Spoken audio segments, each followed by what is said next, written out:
سلامونه نیکې هیلې تاسو ټول ته په دې لږ روغ جوړ به د ژوند چارې کارونه او مسؤلیتونه مو په خیر وي. تاسو ټول ته د مستغنا کارنامې د کریپټو ټریډینګ په انلاین کلاس کې هرکلی وایم. په دې لږ تاسو روغ جوړ وای. دا چې تاسو ته ښکاره معلومه ده زموږ کورس انلاین بڼه دی او تاسو ته هر ورځ د ګوګل میټ له لارې په انلاین بڼه هم خپرېږي، تدریس کیږي او دې ترڅنګ د ویډیو سیسټم هم لري. هغه زده کوونکي هغه کسان چې دوی په انټرنیټي برخه کې مشکل لري نو کولی شي د ویډیو څخه هم استفاده وکړي. دغه ویډیو به تاسو ته هر ورځ په ټلګرام چینل باندې شیر کیږي. کوم زده کوونکو چې موږ سره په کلاس کې ګډون کړی دی داخلي اخیستي دي هغوی کولی شي دغه ویډیو څخه استفاده وکړي او تاسو کولی شي د درس ترڅنګ دوباره دغه ویډیو هم وګورئ ترڅو په دغه موضوعات باندې سم پوه شئ. دا چې نن زموږ د درس لومړی ورځ ده، لومړی درس باندې پیل کوو. لومړی درس زموږ د کریپټو ټریډینګ اړوند دی چې کریپټو ټریډینګ څه ته ویل کیږي، ولې موږ کریپټو ټریډینګ پیل کوو یا هم په کلیت کې دغه زموږ کورس کې کوم مسایل تاسو ته وړاندې کیږي هغه وړاندې به تاسو ته مکمل تفصیلي معلومات درکوو. نو زه سید الله حسن یم او ستاسو د کریپټو ټریډینګ برحال استاد. په دې هیله چې دغه کورس مو تر پایه پورې په ښه توګه ویلی وي. نو موږ د ویډیو سیسټم او کیفیت هر څه ته انشاءالله پام کوو ترڅو دغه کورس تاسو ته په ښه شکل وړاندې کوو. راځم په درس باندې تاسو ته پیل کوو. موږ د درس موضوع چې ده کریپټو کرنسي ده، چې کریپټو کرنسي څه ته ویل کیږي او د ترڅنګ ولې موږ کریپټو ټریډینګ پیل کوو. دا چې په انلاین نړۍ کې اوس لپاره د انلاین پیسو ګټلو نور ډېر فرصتونه شته، په دې دومره کې موږ ولې کریپټو انتخاب کړې ده. همدارنګه د نړۍ اوسنۍ ټرند موضوعات کوم دي چې هغو ته د نړۍ زیاتې پیسې ور روانې دي. همدارنګه زموږ په خپل سیمه بازارونو کې محلي بازارونو کې څنګه کریپټو کرنسي اخیستلی خرڅولی شو، کوم محدودیتونه شته یا نشته، کوم ځانګړتیاوې لري. دغه هغه پوښتنې چې دغه درس کې به تاسو ته تشریح شي. همدارنګه په ټریډینګ کورس کې چې نور کوم موضوعات دي هغه هم تاسو ته تدریس کیږي. راځو لومړی د هر څه نه مخکې کریپټو کرنسي څه ته ویل کیږي. د هغه پوښتنه ده چې کیدای شي ډېر ملګري ورسره مخ وي یا د ډېرو په ذهنونو کې وي. کیدای شي تاسو کې ډېر ملګري دغه اړوند معلومات ولري، خو نن به زه تاسو ته په تفصیلي توګه دغه اړوند معلومات درکوم چې کریپټو ټریډینګ څه ته ویل کیږي، کله پیل شوی ده، کریپټو کله راغلی ده. د هر څه نه مخکې چې تاسو ته کریپټو در وپېژنم لومړی راځم د نړۍ تیر تاریخ ته ځو او د اسعارو بدلونونو ته راځو چې په کریپټو کرنسي کې یا هم په کلیت کې چې کله کریپټو راتله د هغې نه مخکې په دغه برخه کې کوم بدلونونه راغلي دي. که تاسو چېرته اورېدلي وي یا په کتابونو کې لوستلي وي د انسانانو د ژوند په لومړی وختونو کې د راکړې ورکړې بارتر سیسټم موجود و. په دغه سیسټم کې به جنس د جنس په مقابل کې تبادله کېده او داسې راکړه ورکړه به کېده. د مثال په ډول یو کس به خوراکي توکي لکه غنم نور شیان په کار و، بل کس به راته د هغې په بدل کې به ژوندی څاروی ورکول یا هم کول کوم بل داسې ارزښتمن شی به د دې لپاره ورکولو او په دغه توګه به معامله ترسره کېده. د وخت په تېرېدو سره دغه سیسټم بدل شو، بیا د قیمتي ډبرو څخه کار اخیستل کېده لکه سره زر، سپین زر او دغه سیسټم هم ډېر دوام ونه کړ. ستونزې، مشکلات او د نفوس په زیاتوالي سره په نړۍ کې فلزي سکې رامنځته شوې. فلزي سکې د سرو او سپینو زرو داسې نورو قیمتي ډبرو څخه یا فلزاتو څخه به جوړې شوې وي، نو دغه رامنځته شوې.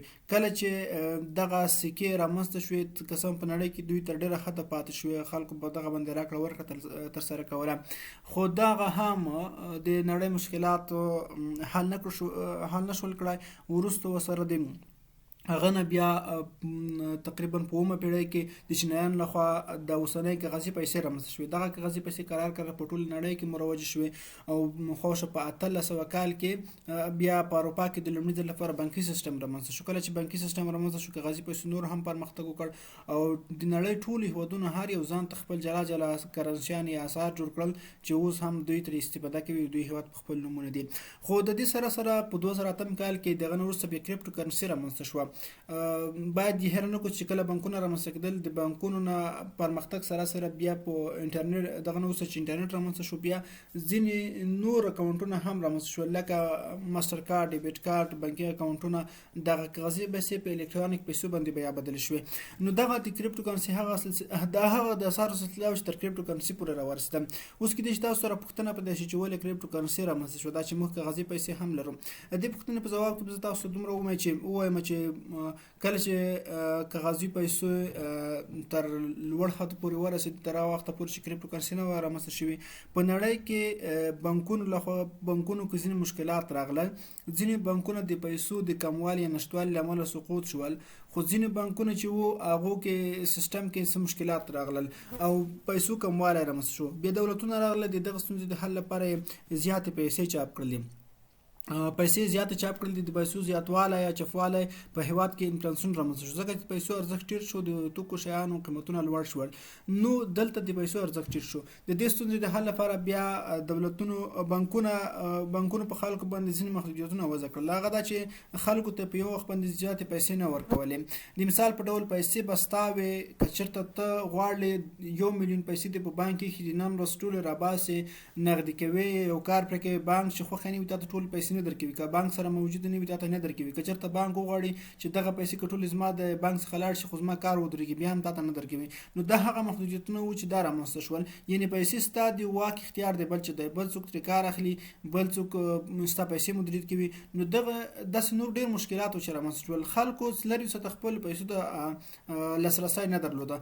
دغه مشکل د حل لپاره په 2008 کال کې ساتوشي ناکاموتو په نوم یو شخص د لومړي ځل لپاره د بیټکوین په نوم کرنسي جوړه کړه او خلکو ته یادونه وکړه چې نور مې تاسو د بانکونو له غلامۍ څخه آزاد کړئ، تاسو کولی شئ چې هر څه په خپل لاس کې ولرئ، خپل پیسو ته لاسرسی ولرئ. نو ویلی شو چې کریپټو کرنسي د لومړي ځل لپاره په 2008 کال د اکتوبر په 11 د ساتوشي ناکاموتو په نوم یو نامعلوم کس لخوا رامنځته شوه. دا چې ساتوشي ناکاموتو څوک دی، آیا کوم ډله ده، کوم سازمان ده یا بل څه دي، تر اوسه هېڅوک نه پوهېږي. دا نامعلومه ډله وه، خو اټکل کېږي چې دغه د یو جاپاني کس و یا جاپاني ډله وه، دغو په ګډه دا کار کړی دی او کریپټو کرنسي رامنځته کړې ده.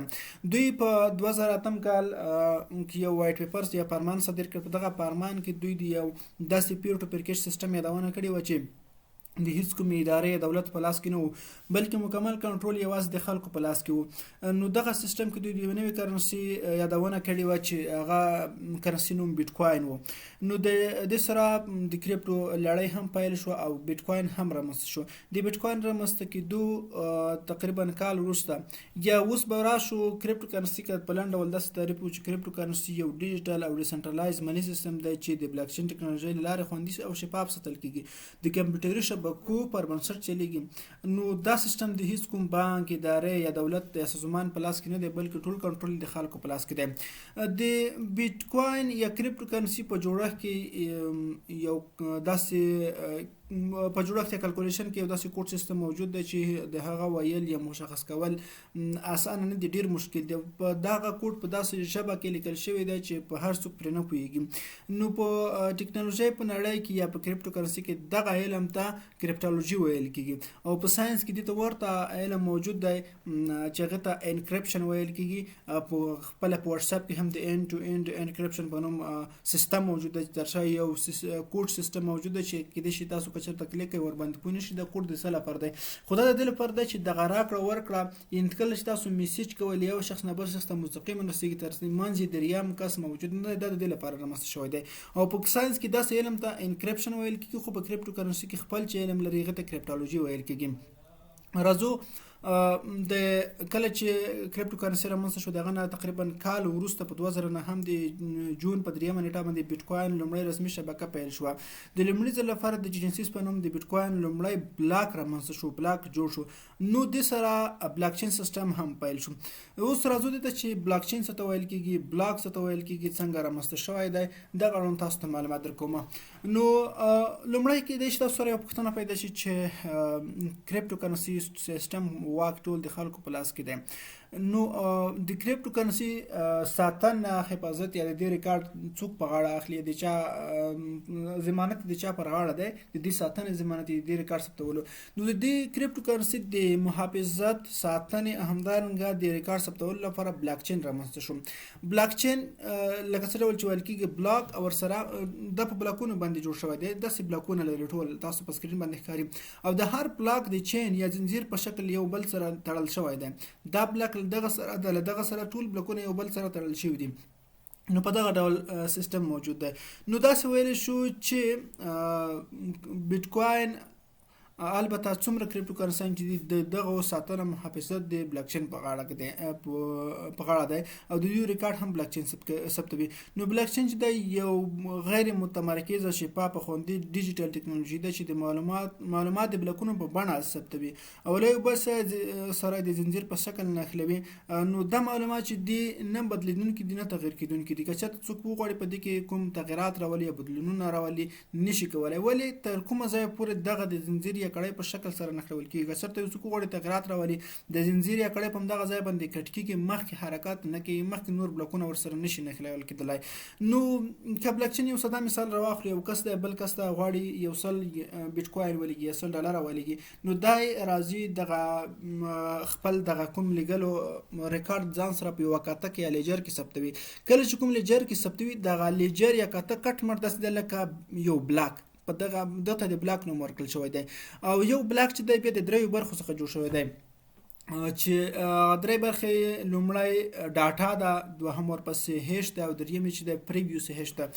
په ډاټا برخه کې دغه ترانزیکشن یا معاملې مکمل معلومات ثبتېږي، څومره پیسې دې ولېږلې، په کوم تاریخ دې ولېږلې، چاته دې ولېږلې، ورسره کوم پیغام یا میسج لیکي، داسې معلومات تاسو ورسره لیکلی شي. لکه کټ مټ دوکاندار چې په خپل دوکان کې یو چا باندې شی خرڅوي، ځان لپاره یو کاته یا لیجر ساتلی وي، دغسې مثال لري بلاک. یا صرافان چې کوم چاته پیسې راکړې ورکړې کوي، معاملات ورسره کوي، حوالې کوي، هغوی ستاسو حواله هلته لیکي. نو بیټ کوین دغه بلاک هم د بیټ کوین یا نورو کرنسیانو بلاک هم دغسې مثال لري چې ستاسو په ټوله ډاټا معلومات په دغه ځای کې همداسې ثبتېږي. نو په دوهمه برخه چې هیش دی، هیش یو ځانګړی کوډ دی چې په بلاکچین سیستم کې موجود دی، چې کله چې معاملات ترسره کېږي نو هلته یو کوډ سیستم له یو بلاک نه بل بلاک ته ترانزیکشن کې ترسره کېږي. نو کله چې کوم ترانزیکشن ترسره شو هغه سره یو ځانګړی کوډ وي چې هغې ته هیش ویل کېږي. او هیش ته داسې مثال ورکول شو لکه د انسان ګوتې نښانونه چې یو څوک ګوته ولګوي نو دغسې دې ته ورته موږ ورته ویلی شو. همدارنګه یا کوم یو څوک دستخط وکړي، دستخطه یا هم ګوتې نښانو ته ورته شکل دی، یو کور سیستم دی، یو مثال په ډول موږ داسې ویلی شو. نو او درېیمه برخه چې د بلاک دغه پریویوس بلاک هیش دی. لومړی چې کله دلته معامله د دغه بلاک نه دلته ترسره کېږي دغه بلاک ته ځي، نو دې سره دلته چې کوم هیش جوړ شوی دی دلته هم انتقالیږي. نو دغه دلته انتقال شوی هیش ته پریویوس هیش ویل کېږي، یعنې په مخکینی هیش چې دلته کوم راغلی دی هغه دلته ثبتېږي. اوس دغه بلاک نوی هیش هم جوړېږي، او چې کله دا معامله دلته ترسره کېږي دغه بلاک ته راځي، نو د دغه بلاک نوی هیش چې کوم دی هغه راځي دلته ورسره ثبتېږي. نو دغه هیشونه په دغه ډول یو بل سره زنځیر یا حلقه جوړوي. که چېرته یو څوک وغواړي چې دغه ځای کې تغیرات راولي یا بدلونونه راولي په د هیش کې، معامله بیا د دوی سره سر نه خوري، د دوی سره نه لینکېږي یا قطع کېږي. نو دغه سیستم چې دی بلاکچین په دغه ډول شکل لري یا جوړښت لري، په دغه ډول رامنځته شوی دی. نو هیڅوک پکې تغیرات نشي راوستلی. چا چې جوړ کړی دی هغوی هم نشي کولای چې بلاکچین کې تغیرات راولي. اوس د بلاکچین دغه بلاکونه څنګه جوړیږي؟ دا بلاکونه چې کوم دي د مایننګ په ډول جوړیږي. کله چې یو څوک غواړي کریپټو کرنسي رامنځته کړي، لومړی چې کله ساتوشي ناکاموتو بیټ کوین رامنځته کړ، نو بیټ کوین لومړی بلاک ده رامنځته کړ. کله چې هغه لومړی بلاک پیل کړ، خلکو ته ویل چې تاسو اوس راشئ بیټ کوین ماین کړئ، مایننګ یې وکړئ. مایننګ داسې مثال لري لکه کان کیندنه، یو څوک د سرو زرو سپینو زرو کان کیني او په هغې کې لږ سره زر په لاس ورځي. نو دغسې هم په ریاضیکي شکل یا ځکه سیستم موجود دی په کریپټو کرنسي کې، یا د دوی په مایننګ کې چې ځینې دوی مهم مشکل ریاضیکي فارمولې دي چې دوی هغه حل کوي، او چې کله دغه حل کړي د هغو په حل کولو باندې چې قوي کمپیوټرونه ورته ایښي وي مخې ته، دوی په قوي توګه دغه ترسره کوي. دغه فارمولې چې کله حل کوي بیا د هغو نه چې کله یو بیټ کوین یې رامنځته کړ، په دغه کې ماین یې کړ، د دغو معاملاتو په اساس باندې دغه را اخلي د نوي بلاک سره یو ځای کوي. کله چې بلاک سره یو ځای شو په دغه توګه بلاکونه نور هم دوام کوي. یعنې بیټ کوین چې څومره ماین کېږي دغسې بلاکونه رامنځته کېږي، یا بیټ کوین څومره ترانسفر کېږي یو بل ته، یو کس بل ته لګي یو نوی بلاک رامنځته کېږي، بل بل ته لګي په دغه توګه نوی بلاک رامنځته کېږي. تر دغه ځای پورې بلاکچین. او مخکې زه بل موضوع چې دا د نړۍ ټرند موضوعات په دې مطلب چې هغه موضوع چې اوس مال په نړۍ کې زیات ټرند دي، د زیات خلکو توجه جذب کړي ده، هغه بلاکچین او ویب 3 سیستم دی. بلاکچین خو تصحیح شو، ویب 3 ته راځو. ویب 3 نه مخکې موږ ویب 1 سیستم هم تیر شوی دی په نړۍ کې، ویب 2 هم تیر شوی دی، اوس د ویب 3 دور دی. ویب 1 کې ویب 1 دې ته ویل کېږي چې په هغې کې تاسو صرف معلومات کتلی شول او صرف مو لوستلی شول، بلکې تاسو نه کپي کولی شول، نه مو ورباندې خپل نظر ویلی شو، نه مو کوم مقصد بل چا ته انتقالولی شول. داسې و صرف تاسو کتلی شول، بس یو ډول معلومات و. لکه تاسو په سړک باندې روان یې، یو لوحه هم ول د هغه باندې یو بورډ باندې یو اعلان یا څه لیکل شوي دي او نو تر تیر شوی، نو دغه معلومات نه مو کاپي کړل، صرف مو ولیدل او ومو لوستل، کوم نظر مو هم ورنه کړ. نو دې ته ویب 1 ویل کېږي او ورسره ویب 2. ویب 2 دې ته ویل کېږي چې په هغې کې تاسو معلومات لیدلی شئ، لوستلی شئ، کپي کولی شئ، همدارنګه بل ته انتقالولی شئ او په دې کې خپل کنټینټ ور اپلوډ کولی شئ. او د ویب 1 مثالونه که راخلو هغه HTML نور شیان و. په ویب 2 کې چې کله ویب 2 رامنځته کړ د جاوا سکرپټ داسې نور موضوع هغه چې ویب سایټونه رامنځته شول، ورسره بیا سوشل میډیا پلیټفارمونه رامنځته شول لکه فیسبوک، یوټیوب، ګوګل، دغسې نور رامنځته شول. په دغه کې اوس خلک کولی شي خپل معلومات د بل چا معلومات هم وګوري، خپل وګوري، هغه ته کوم نظر ورکړي، کمنټ ورباندې وکړي، خپل ریاکشن ورته وښیي، لایک ورکړي، همدارنګه خپل پروفایل جوړول شي، خپل معلومات اپلوډ کولی شي. خو ویب 2 چې دا ویب 1 سیستم چې دا کټ مټ صرف یو چا خلخوا اداره کېده، د بل چا په لاس کې نه و. ویب 2 کې تاسو ته هم خپل واک درکول کېږي، خو اصل کې سیستم د بل چا دریم کس لخوا کنټرولېږي، تر شا یو منظم کسان ټیم ناست دی چې هغه یې کنټرولوي، خپل اداره معلومه ده. خو که چېرته دوی د خوښې لپاره وخت په تا باندې محدودیت لګولی شي، ستا اکاونټ در بندولی شي، ستا کنټینټ ډیلیټ کولی شي. مګر په ویب 3 کې بیا دا نشته. ویب 3 ته څه ته ویل کېږي؟ راځو ویب 3 ته. ویب 3 دې ته ویل کېږي چې په ویب 3 کې تاسو بالکل کولی شئ معلومات کافي کړئ، معلومات چې دي هغه وګورئ، ویلولئ، او د کوم معلومات چې تاسو اپلوډ کوئ د ټول ملکیت ستاسو په غاړه دی. نه څوک ستاسو معلومات ډیلیټ کولی شي، نه یې له منځه وړلی شي. د ستاسو ټوله ډاټا په بلاک چین باندې ده. دلته هر څه لاسرسی ستاسو په لاس کې دی، لکه کریپټو کرنسي چې لاسرسی ټول ستاسو په لاس دی. خپله کریپټو کرنسي په ویب 3 باندې ده، NFT په ویب 3 باندې ده. دا ټول سیسټمونه چې دي په ویب 3 باندې دي، بالکل دا ټول ستاسو په لاس کې دي. هر څه تاسو ترلاسه کولی شئ. دلته واک اختیار ستاسو دی، د هر څه ملکیت ستاسو دی او ټول حقوق ستاسو په لاس کې دي. دغه نه وروسته بیا راځي NFT، راځي نان فنجیبل ټوکن. NFT خپله ویل کېږي نان فنجیبل ټوکن، چې تقریبا 2013 کال راهیسې دغه موضوع زیاته ټرند شو، تر اوسه هم موجوده ده. په 2014 کال کې NFT رامنځته شوه. لومړی فنجیبل هغه شیانو ته ویل کېږي چې دوی په نړۍ کې ډېر موجود دي. که چېرته یو له منځه لاړ شي، ځای بل څه نیولی شي. د مثال په ډول یو اوبو ګیلاس دی، تاسو نه مات شو، کولی شي د هغه پر ځای بل ګیلاس راوړئ، هغه ځای نیولی شي. همدارنګه داسې نور ډېر شیان دي چې کیدلی شي دغه ځای ونیسي. هنداره دا ښیښه د تاسو نه ماته شوه، بله راوړلی شي، ځای نیولی شي. همداسې په نړۍ کې ډېر مثالونه موږ راوړلی شو. موږ په ښوونځي کې 2 ډوله نومونه ویلي وو، چې یو عام نوم دی، بل خاص نوم دی. عام ډېر دي او خاص چې دي ځانګړي شیان دي چې په نړۍ کې یو صرف موجود دی، ډېر نه دي. لکه احمدشاه بابا او داسې افغانستان یو ولایت نوم یې داسې وي. په نړۍ کې صرف همدغه یو احمدشاه بابا دی، نور خو نه دی موجود. په نړۍ کې یو چنګیز خان دی، بل خو نه دی موجود. دې ته خاص شیان ویل کېږي. نو نان فنجیبل چې دي بیا خاص شیان دي. فنجیبل چې ډېر موجود دي، نان فنجیبل هغه شیان دي چې په نړۍ کې صرف خاص یو موجود دی او هغه کولی شي چې هغه NFT خلک په هغه باندې NFT جوړه کړي، په بلاک چین باندې لیست کړي او بیا خاص کړي. د مثال په ډول اوس که چېرته یو موږ عامه توګه یو بانل اغوندو، بانل لرو یا ټي شرټ لرو، هغه اغوندو، که موږ نه دا خراب شي یا چاته یې ورکوو، خو کولی شي هغې پر ځای بل هم اغوندو. مګر که چېرته د یو مشهور لوبغاړی وي لکه رونالډو یا خپله راشد خان تاسو ته یو بانل درکړي، په هغه باندې درته خپل دستخط هم وکړي، امضا هم وکړي او تاسو ته درکړي. دا بانل چې دی اوس ته یې مالک شوې، دا یو ځانګړی بانل دی، ځکه د دې ځای بل څوک نشي نیولی. که څوک راځي دغه کاپي جوړوي، مګر کاپي نه منل کېږي، اصلي بانل سره به ډېر توپیر ولري. نو دا ته NFT کوي، راوړي په بلاک چین باندې لیست کوي. کله چې بلاک چین باندې لیست کوي، غواړي دا بیا خرڅ کړي. یو کس راځي د تا نه په $10,000 اخلي یا په $10,000 افغانۍ درنه اخلي، ته هغه ته ورکوي. سره له دې چې تا NFT ورته ولېږله، د دې سره ته راځي همدغه بانل هم په فزیکي بڼه ورکوي. نو دې ته NFT ویل کېږي. NFT دغسې شیان دي چې دا خاص شیان دي، خرڅلاو ته خلک وړاندې کوي. دا چې په لومړي وخت کې کله په 2014 کې رامنځته کېده، ځینې امریکایي هنرمندانو رامنځته کړ چې 2 کسان وو. هغوی د دې لپاره رامنځته کړ چې دوی به کوم هنر جوړول یا رسمۍ به کول یا به کنسرټونه جوړول، غوښتل چې دا د دوی نه څوک کاپي نه کړي، کاپي وانخلي. د دې لپاره چې کاپي وانخیستل شي، دوی به دغه بلاک چین باندې لیست کړ، بیا په خلکو باندې همداسې خرڅول د بلاک چین د NFT په شکل. همدې نه وروسته NFT ټرینډ شو او رامنځته شوله. تر دغه ځایه پورې NFT وه. راځو بل موضوع چې د بلاک چین اینډ میټاورس دی. اوس میټاورس څه ته ویل کېږي؟ میټاورس په خپله یوه مجازي نړۍ ده چیرې چې تاسو کولی شئ په هغه نړۍ کې همدغسې ژوند وکړئ، همدغسې معاملات وکړئ لکه څنګه چې تاسو په فزیکي نړۍ کې کوئ. په دغه معاملات کې تاسو کولی شئ ناسته پاسته وکړئ، چکرې ووهئ، ښار ته لاړ شئ، سودا واخلئ، کور ته راشئ، همدغسې په چکر لاړ شئ، منظره لاړ شئ، له بل هېواد نه په سفر لاړ شئ، هلته لیدنه وکړئ. په میټاورس کې هم تاسو همدغسې کولی شئ چې په فزیکي په یو مجازي نړۍ کې وګرځئ، یو خوا دغه چکرې ووهئ، خپل لوبې وکړئ، ساتیرۍ وکړئ، منظره وکړئ. تاسو د دې لپاره راځئ یو مجازي نړۍ د ځان لپاره جوړوئ. کومه مجازي نړۍ چې جوړه کړه کټ مټ تاسو په هغه کې خپل ځان مخصوصوئ د څه چې په هغې کې ګرځئ. د هغې لپاره چې کله چې تاسو غواړئ میټاورس ته داخل شئ، ځینې عینکې دي چې تاسو پر سترګو کوئ، همدارنګه دې ته ورته یو کمپیوټر سکرین ته تاسو کینئ، عینکې پر سترګو کوئ، نو هغه همغه نړۍ چې تاسو کوم ځای کې غواړئ وګرځئ هغه د ځان لپاره راولئ.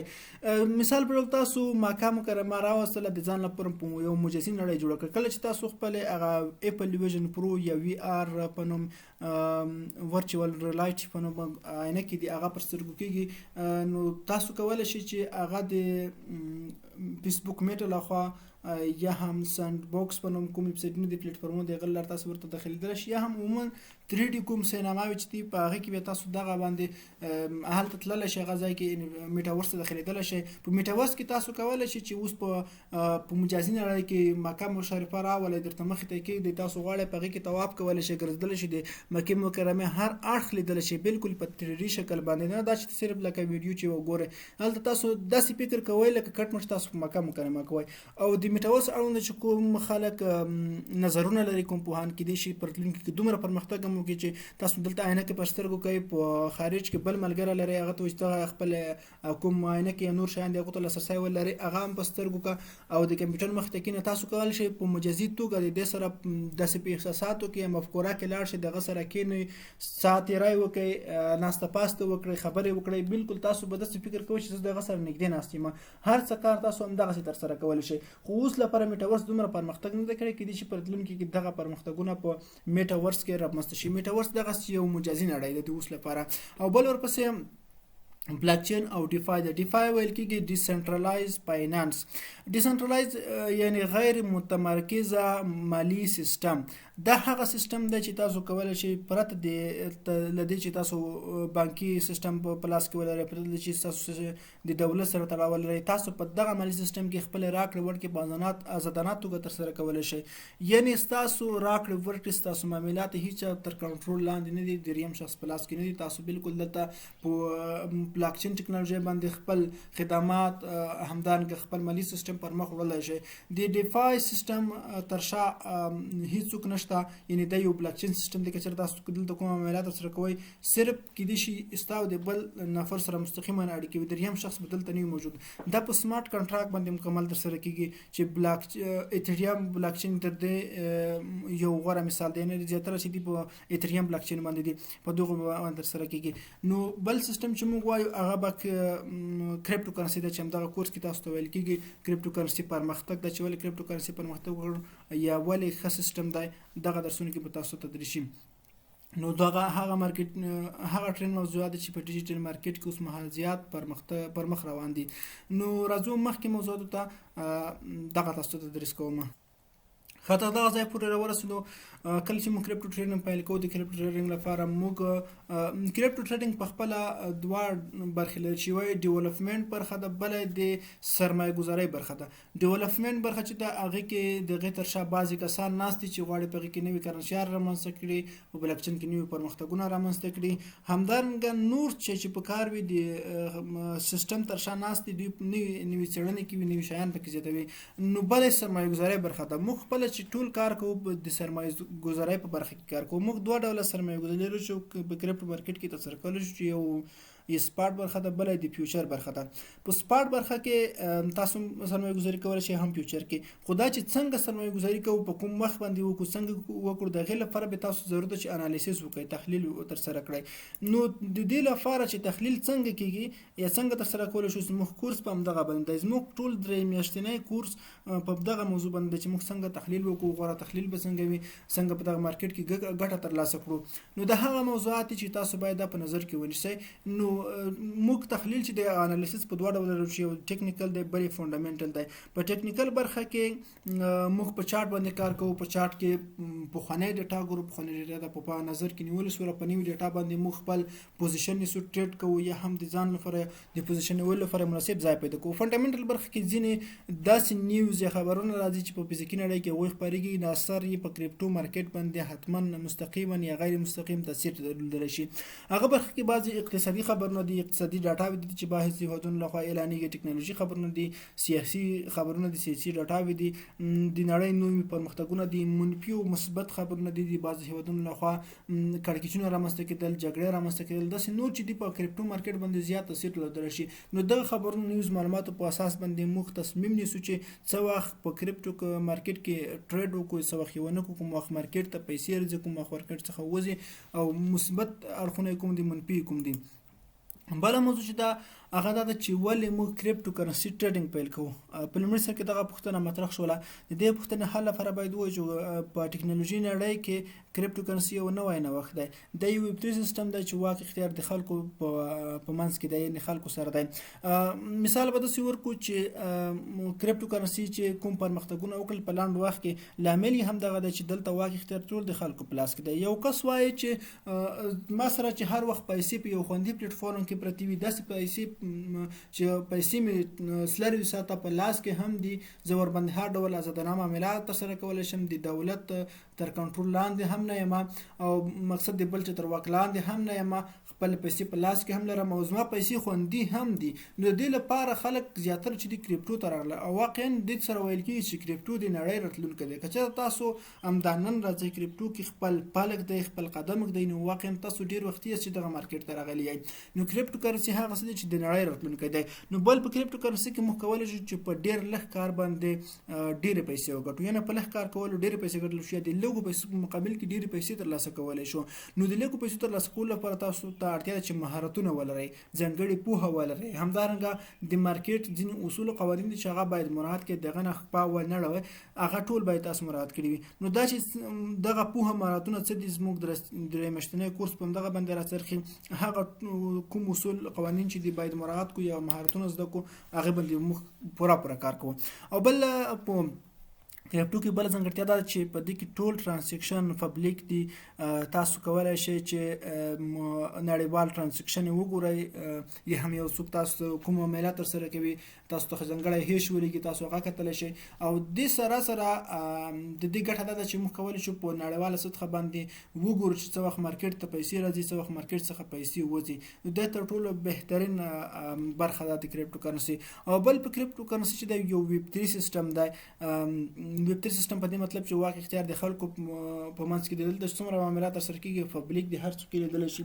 نو دلته فساد نشي رامنځته کېدلی. که یو څوک چې یو معامله ترسره کړي ووایي چې ما معامله ترسره کړه، بیا غواړي په هغې کې تغیرات راولي یا فساد رامنځته کړي، نشي رامنځته کولی، ځکه په بلاکچین ټکنالوژۍ باندې ترسره شوې ده.